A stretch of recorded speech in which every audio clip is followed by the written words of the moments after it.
करन्ति भावेन अमला असंक्लिष्टा ते हुन्ति परित संसारी। बोलिए भगवान महावीर पावन चरित गुरुदेव जी बंधु मन वत्स काय। भव सागर को तरण में करो हमारी सहाय। जिन शासन जिन वाणी सदा जयवंत। श्रमण संग सदा अविचल मंगल। मुक्ति को प्राप्त श्रमण भगवान महावीर स्वामी उनकी परम पावन कल्याणी भागवती वाणी। वाचक प्रमुख श्री इंद्र भूति गौतम आदि गणधर भगवंत। जोग प्रधानाचार्य परम पूज्य श्री सुधर्मा स्वामी जी महाराज उनकी परम पावन पाठ परंपरा।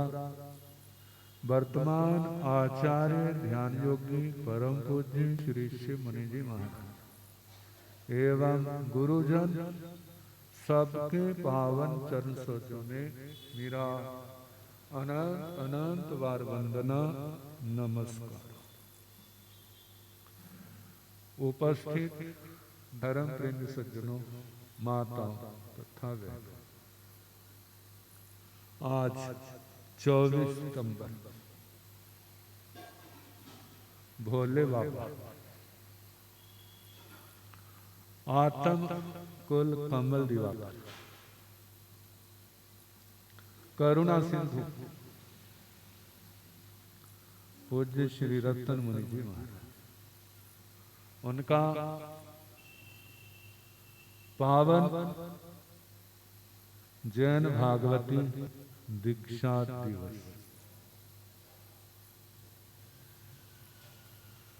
विशेष अवसर पर भगवान और गुरुजनों को याद किया जाता है।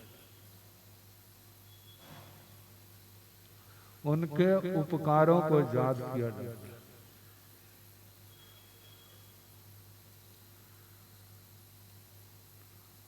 पूज्य श्री रतन मुनि जी महाराज इन आंखों से साक्षात जीवन में अनेक बार पावन दर्शनों का सौभाग्य मिला। उनके चरणों में रहने का भी सौभाग्य मिला। बहुत कुछ सीखने का भी सौभाग्य मिला। आचार्य भगवान जैन धर्म दिवाकर आचार्य सम्राट पूज्य श्री आत्मा राम जी महाराज उनके तो दर्शनों का इन आंखों से सौभाग्य नहीं मिला। लेकिन पूज्य श्री रतन मुनि जी महाराज उनके माध्यम से उनका सुनने और उनसे जो कुछ पाया उन्होंने उसमें से कुछ पाने का सौभाग्य हमारे को भी मिला। जानते हैं एक बहू ने दादी पर दादी की सास को देखा तो नहीं होता, लेकिन उनकी धरोहर परंपरा से वहां तक पहुंच जाती। ऐसे ही उनकी कृपा हमारे ऊपर भी बरसी। सबसे पहले 1979 में उनके पावन दर्शनों का सौभाग्य मिला था, जब गुरुजी ने 78 का चौमासा 90 किया था। बिहार के बाद मालेरकोटला आए, वहां पर बहुश्रुत मुनिराज, सिद्धांत ग्रंथों के ज्ञाता, शांत दान सरल, पूज्य श्री महेंद्र मुनि जी महाराज। जानते हैं कौन थे वो? उत्तर भारतीय प्रवर्तक, पूज्य इतिहास के स्त्री श्री सुमन मुनि जी महाराज के गुरुजन। कहते जब दोनों की तुलना करते थे ना, आकाश पाताल का अंतर दिखाई देता था। मतलब जितना वो आवेश में श्री सुमन मुनि जी महाराज आ जाते थे किसी बात को लेके, उतने वो शांत दांत गंभीर थे। उनके दर्शनों का सौभाग्य। कुछ दिन उनके चरणों में रहने का भी मौका मिला। वहां से विहार करते करते रायकोट से बरनाला में, वहां पर पूज्य तपस्वी राज, घोर तपस्वी श्री पन्ना लाल जी महाराज, वयोवृद्ध, जो जीवन के अंतिम घड़ियों की ओर बढ़ रहे, बरनाला में और उनकी सेवा में वर्तमान आचार्य भगवान अपने शिष्य के साथ उनकी सेवा में पहुंचे हुए। हमें भी उनके पावन दर्शनों का सौभाग्य मिला। उनके चरणों की धूलि माथे पर लगाने का सौभाग्य मिला। और उनके शिष्य कवि चक्कर चूड़ामणि आशु कवि पूज्य श्री चंदन मुनि जी महाराज, उनके भी दर्शन। कुछ दिन रुक करके हम तिखी, बुलाडा, मानसा, फिर वापिस आना हुआ। बरनाला, मारलेर कोटला, कुपकला, अहमदगढ़, सुधार पहुंचे। तो गुरुजी आना तो हमने मुल्लापुर था लुधियाने के लिए। गुरुजी कहते हैं जो रास्ता ना जगरावा जाता है। जब गुरुजी का एक्सीडेंट हुआ था, जगरावा के लोग गुरुजी की साता पूछने दर्शनों के लिए बहुत आते थे। मैं चलो गुरुजी जगरावा चले, और शाम को वहां पहुंच गए। मेरा अध्ययन चल रहा था। 2-2.5 महीने वहां रुकने का मौका मिला।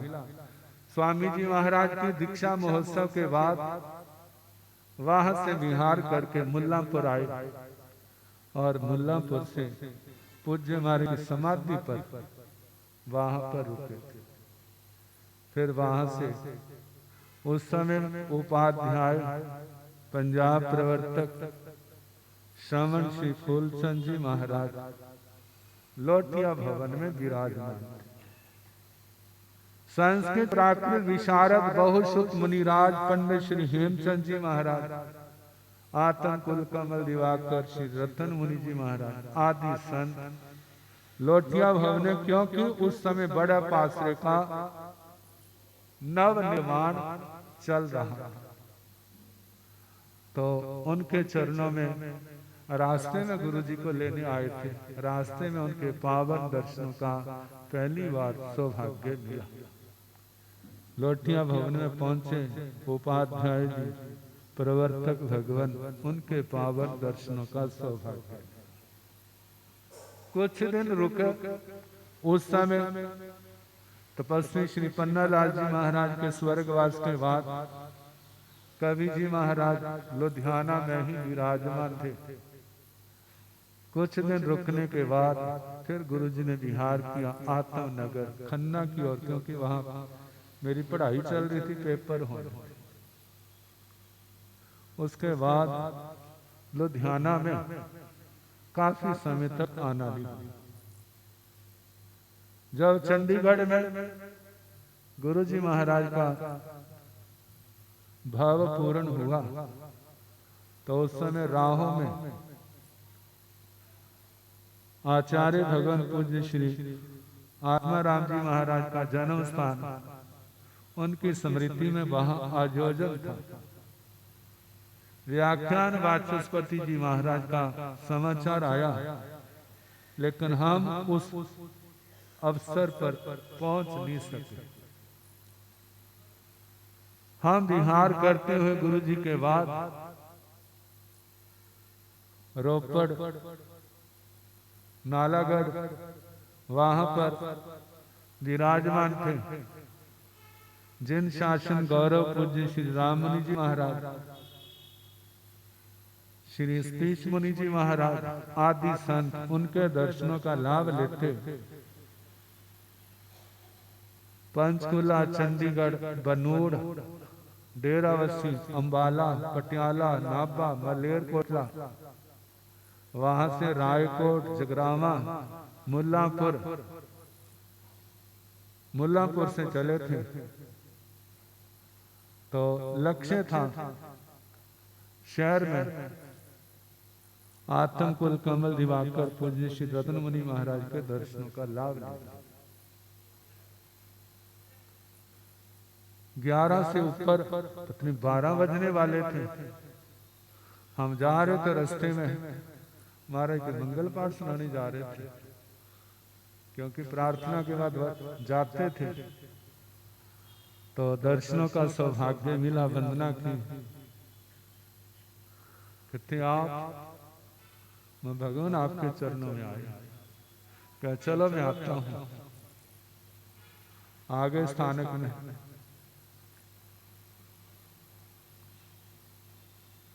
इसके बीच में जब शिवपुरी चौमासा किया था 86 में, तब भी दर्शन हुए थे। पूज्य श्री रतन मुनि जी महाराज ने एक शास्त्र श्री दशाश्वतस्कंध, उनकी मूल पांडुलिपि बड़ी पुरानी भंडार में थी, और उसकी पांडुलिपि हिंदी में दोबारा लिखा, संस्कृत में दोबारा लिखा। मेरे को बताया लगभग 18,000 श्लोक प्रमाण थे। तो मैंने कहा महाराज मेरा पढ़ने का मन है। कहते जहां आ जाया कर पढ़ लिया कर। ठीक है। शिवपुरी में कथा के बाद गुरु जी की आज्ञा लेके मैं स्थानक में आ जाता था। शाम तक वहीं रहता था हमारे के चरणों में, और वहां पर शास्त्र स्वाध्याय करता, और शाम को वापिस आ जाता। दोपहर का आहार पानी उन्हीं के चरणों में होता। तो जब काफी समय हो गया, तो जानते शास्त्र काफी बड़ा था। तो एक दिन व्याख्यान वाचस्पति श्री क्रांति मुनि महाराज ने कहा इसको शास्त्र दे दो, रोज आता है वही पढ़ लेगा, जहाँ पूरा हो जाए जहाँ छोड़ आए। फिर वो लेकर के शिवपुरी आ गया, फिर पूर्ण किया, फिर उसके बाद उनके चरणों में समर्पित कर दिया। समय समय पर आना होता था, दर्शनों का सौभाग्य मिलता था। जब हम स्थानवे में आए तो पूज्य महाराज का शास्त्र भंडार, गुरु जी की कृपा रही, उन्होंने हमें संस्कृत का, प्राकृत का, उनके आशीर्वाद से अच्छा अभ्यास करवा दिया था। शास्त्र पढ़ने की कोई पूर्व जनों से ऐसी कोई रुचि शुरू से ही लगा। तो जैन धर्म का मौलिक इतिहास मार्कंड पूज्य श्री हस्तिमल जी महाराज, उन्होंने जैन धर्म को एक बहुत बड़ी अनमोल देन दी। 4 वॉल्यूम में किताबें, इतनी मोटी किताबें, जिसमें 24 तीर्थंकर भगवंतों का शोध पूर्वक उनका लेखन, और उसके बाद दूसरा, तीसरा, चौथा इतिहास का बड़ी मेहनत करके उनकी अध्यक्षता में निश्रा में जो कार्य हुआ, उस समय कई ग्रंथों के नाम पड़े थे। एक तो महानिशीत और उपमिति भव प्रपंच का था। तो मन के अंदर था इनकी किताबों के दर्शन कहाँ होंगे, कहाँ मिलेंगे। जब श्री रतन मुनि जी महाराज ने भंडार की चाबी खोल दी, मैं ताला खोल दिया, तो वो सारे ग्रंथों के दर्शन हुए। तो महानिशीत लगभग 4400-4500 के लगभग गाथाएं। मैं सोचता कि हमारे पास कैसे आ सकता, तो लेख करके डायरी पर मैं नोट करने लगा। मैंने कहा इतने श्लोक रोज के लिखूं तो हो सकता 20-25 दिन में पूरा हो जाए। तो जब मैं लिख रहा था तो चंडीगढ़ से गुरु जी महाराज के भगत श्री S.K. गुप्ता जी जो चीफ इंजीनियर, तो उनका आना हुआ। कहते हमारे क्या कर रहे, लिख रहा। कहते किताब मिलती नहीं है, नहीं मिलती, हमारी जानकारी में तो है। कहते जो फोटो स्टेट करा दूं, मैं जहां पर नहीं होती क्योंकि इसके कागज बड़े। कह चंडीगढ़ तो शास्त्र ले जाना पड़ेगा। जब चंडीगढ़ की बात आई मुझे तो पूछना पड़ेगा। तो मारे हम ऊपर के मंजिल में रुके थे, मारे के चरणों में बेनती की। समझ इतनी नहीं थी, मैंने कहा मारे को बुला लो इतनी था। महाराज जी आगे उसी से उठ के कहते बोलो क्या हुक्म है। हमारे बहुत बड़ी गलती होगी मेरे से। कहा मेरे को आपके चरणों में आना चाहिए था। कहते नहीं नहीं ऐसी कोई बात नहीं है। मैंने कहा ये ग्रंथ लिखने में तो इतना समय लग जाएगा, इसकी फोटो से जहाँ होती चंडीगढ़ होती है, तो ये गुरु जी के भक्त कह रहे कि मैं वहां करवा दूंगा, तो आपसी की आज्ञा हो तो ये ग्रंथ चंडीगढ़ ले जा सकते हैं। कहते कोई बात नहीं, आज्ञा दे। और कुछ दिनों में फोटो स्टेट करा करके वापिस ले आए। वो भी फोटो स्टेट हमारे को दे दिया वो भंडार में। और भी कई ग्रंथों को उपमिति भव प्रपंच कथा आचार्य श्री सिद्ध ऋषि जी की लिखी हुई है। बड़ी संस्कृत साहित्य की मतलब उच्च कोटि की कथा है। जैन साहित्य में, संस्कृत साहित्य में देखूं तो सर्वोच्च उसका स्थान है। वो भी फोटो स्टेट कराई क्योंकि उसमें मिलती नहीं थी। साधन बाद में तो मिलने लग पड़ी जब हम उधर गए महाराष्ट्र की ओर। तो बहुत कृपा की उन्होंने, जो हमारे को उन ग्रंथों के दर्शन कराए, उनको पढ़ने का उन्होंने सौभाग्य दिया। और उसके बाद समय समय पर 98 में भी हमारा आना हुआ, तब भी उनके चरणों में रहने का सौभाग्य मिला। 99 में आना हुआ तो भी उनके चरणों में सौभाग्य मिला। कितनी बार जब 99 में थे तो दाना मंडी के वहां पर रुके थे, तो उस समय उन्होंने कृपा की। शास्त्रों के पाठ कहते जे जे पाठ पढ़े तो थे लेकिन धारणा ही नहीं थी। उन्होंने कृपा की, जे जे पाठ बहुत अच्छे हैं, जब जब मौका लगे तो क्या करते रहना। तो वो चले गए हैं लेकिन उनके उपकार आज भी हमारी समृद्धि में। उनका गुणगान हम क्या गाएं। बड़े दयालु थे, कृपालु थे। जहां जहां कहीं उनको याद करता, चाहे उनका शरीर साथ नहीं देता, फिर भी क्या होते वहां पहुंच करके कितनी कितनी दूर वो दर्शनों के लिए चले जाते थे। ये भक्त श्यामलाल जी गुप्ता ने वो कई बार सुनाते हैं, मेरा भोला बाबा हवा से उड़ता जाता। कहते हम तो वाहनों में देखते थे, वहां छोड़ के आए तो जहां आगे कैसे पहुंच गए। लेकिन कहते संतों की माया हम नहीं समझते। मतलब जहां जहां एक बार हम 98 की बात है, जेजों से विहार किया था, तो एक गांव में रुके थे किसी घर। तो एक भाई आया, कहने लगा हम लुधियाना में मेरे भाई का जो अपेंडिक्स का होता है ना वो फूट गया और वो तड़फ रहा, उसने बचने कोई संभावना। कहते पता है अब मरना तो है ही, लेकिन उसकी तड़फन नहीं देखी जा रही।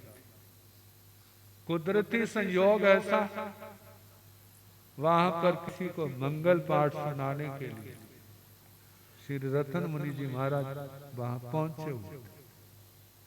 कहते हम तो जैन नहीं थे, लेकिन उनके आगे प्रार्थना की, आप क्या इनको भी पाठ सुनाओगे? कहते उन्होंने पाठ सुनाया और पाठ सुनते सारी क्या होगी, उसकी तड़फन शांत हो। बचना तो था नहीं और वो बचा भी नहीं, लेकिन इस बात का संतोष इस दुनिया से तड़फते तड़फते विदा नहीं हुए, शांति पूर्वक इस संसार से। हम 10 का चौमासा चंडीगढ़ था, तो होशियारपुर थे, हमारा विचार था वहां घूम करके जलंधर से होते फगवाड़ा, तो पता चल रहा था स्वास्थ्य कुछ ठीक नहीं चल रहा।